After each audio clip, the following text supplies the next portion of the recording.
Week 4 was one of the more hyped weekends of college football that I can remember. We had a number of ranked matchups, upsets, and a whole lot more. There's a lot of movements in my rankings this week, so here's how my top 25 would look after the 4th week of the college football season. Georgia took down UAB with a very comfortable 49-21 victory.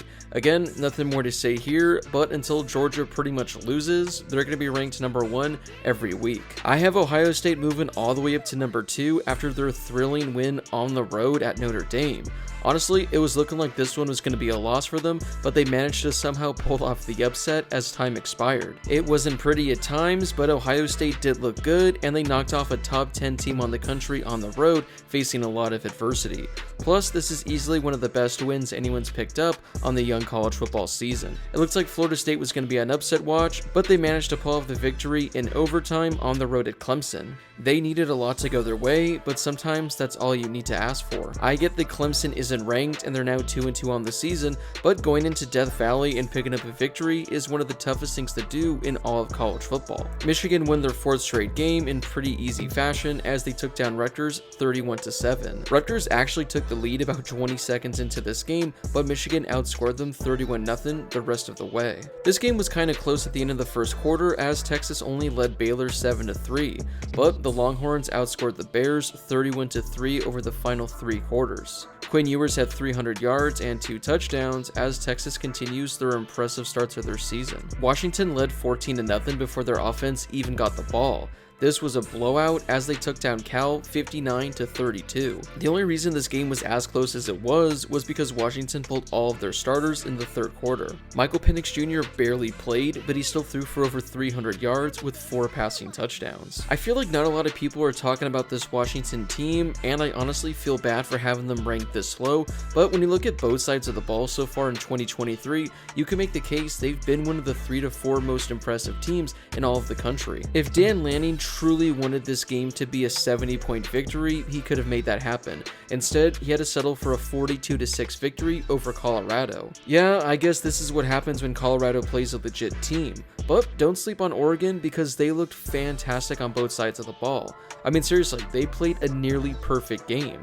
Their offense was fantastic as Bo Nix threw for 300 yards while the team added 240 yards on the ground. Then you switch over to the defensive side of things, and Oregon held Colorado scoreless for majority of this game. I mean, this was a true beatdown on both sides of the ball. Penn State just embarrassed Iowa as they beat them 31-0. Drew Aller had by far his best game of his collegiate career as he threw 4 passing touchdowns. Last week I talked about this game being a defensive battle, and that wasn't really the case for both of these teams. It was the case for only one, and that team is Penn State.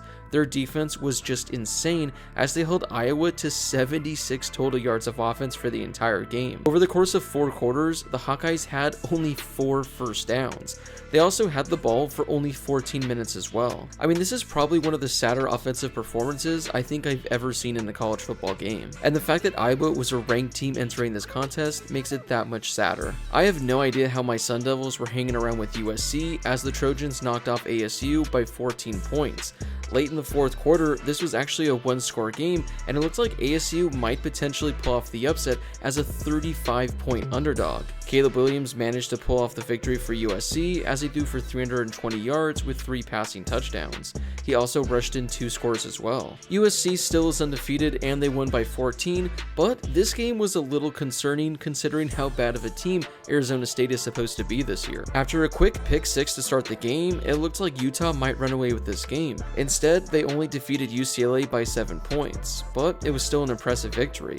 The Utes are still without Cameron Rising, so they had to turn to Nate Johnson at quarterback. He isn't that great, but luckily for him, Utah's defense was able to hold this thing in check. The Utah offense wasn't great in this game as they had only 13 first downs and 200 yards of total offense, but the defense managed to hold UCLA to 11 first downs and only 240 yards of total offense. And that was the difference maker in this game. Notre Dame was literally a few seconds away from probably being ranked inside the top 5, but they lost in heartbreaking fashion to Ohio State.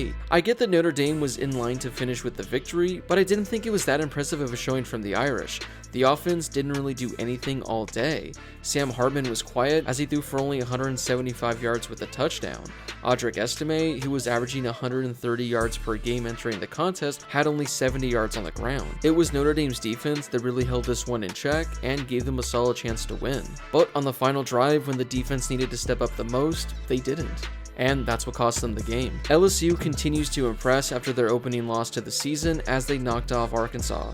This was actually a pretty close game though, as LSU needed a field goal as time expired to pull off the victory. Jaden Daniels had another fantastic performance as he threw for over 300 yards with 4 passing touchdowns. I guess you could say this was a little concerning for the Tigers, considering they were a 17-point favorite and Arkansas was able to stick around in this game, but I do think the Razorbacks are a little better than advertised, so I'm not going to knock LSU too bad for this one. Alabama had probably their most impressive victory of the season as they took down Ole Miss 24-10. I thought Ole Miss would make this a game because of their offense, but the Alabama defense completely took them out.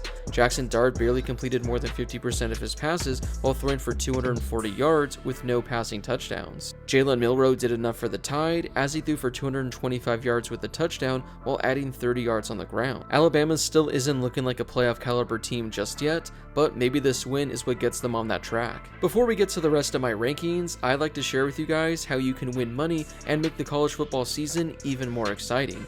I've partnered with Underdog Fantasy to bring you this amazing deal. If you download the Underdog app and use promo code Harris, they'll match your first deposit up to $500. Yep, they're giving you up to $500 of free money. I've had a lot of success recently with college football and the NFL, and you can do the exact same with Underdog Fantasy. You can pick as little as 2 players and up to 5 for your pick'em entries. You can win up to 20 times your money with a single game. So use promo code Harris for a 100% deposit match up to $500. You can also sign up using the link in my description as well. This was a back and forth game that went down to the final minutes, but Washington State managed to pull off the victory over Oregon State. Cameron Ward is a quarterback that needs to be talked about more, as he's been one of the best quarterbacks in all of the country this season. He had probably the best game of his career as he completed 28 of 34 passes for over 400 yards with 4 passing touchdowns.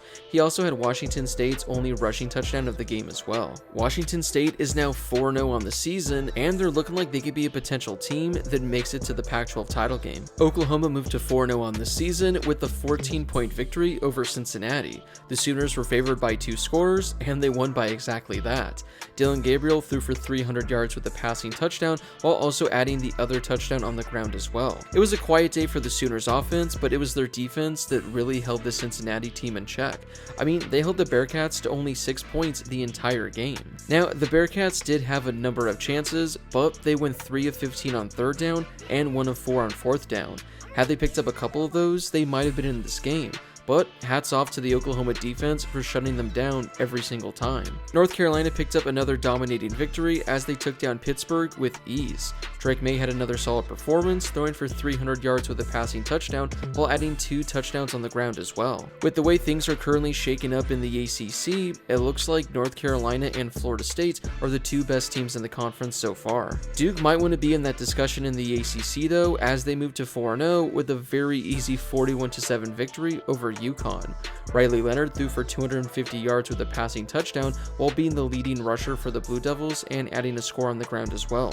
Duke's been impressive to start the season, but they'll have another pretty big test this weekend as they host Notre Dame. Florida had a pretty easy victory as they took down Charlotte. Graham Mertz was nearly perfect as he had only 3 incompletions on the day, throwing for 260 yards with a passing touchdown. The Gator defense held Charlotte to only 10 first downs and 200 yards of total offense. After their embarrassing loss in week 1 of the season to Utah, the Gators have responded nicely by winning 3 straight games. This was a tough loss for Oregon State as they were outplayed the entire way by Washington State, but they managed to hang around in this game.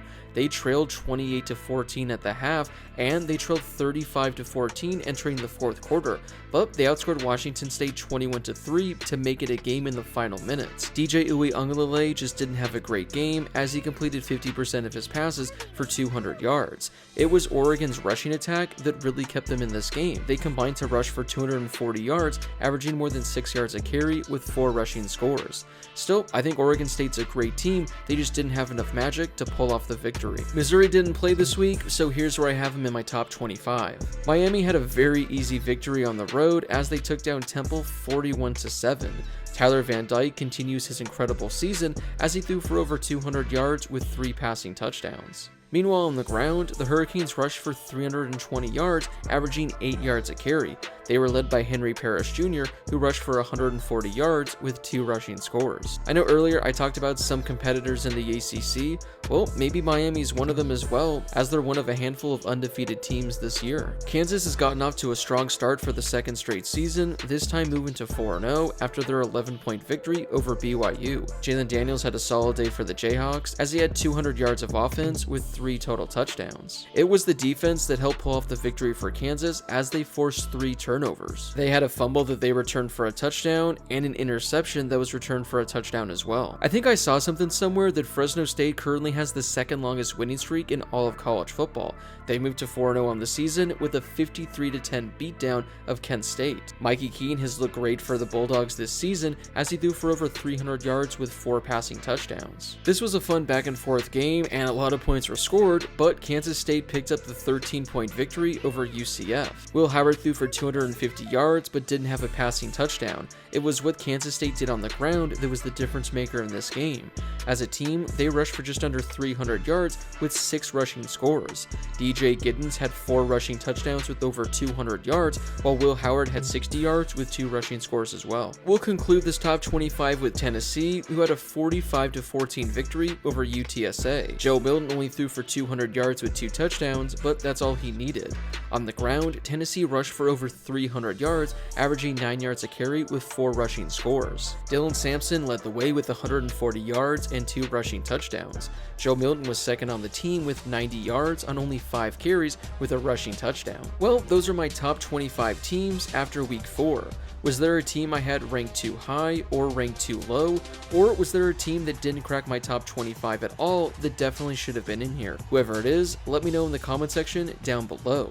Before you leave, don't forget to hit that subscribe button and turn on those notifications if you're new to my channel.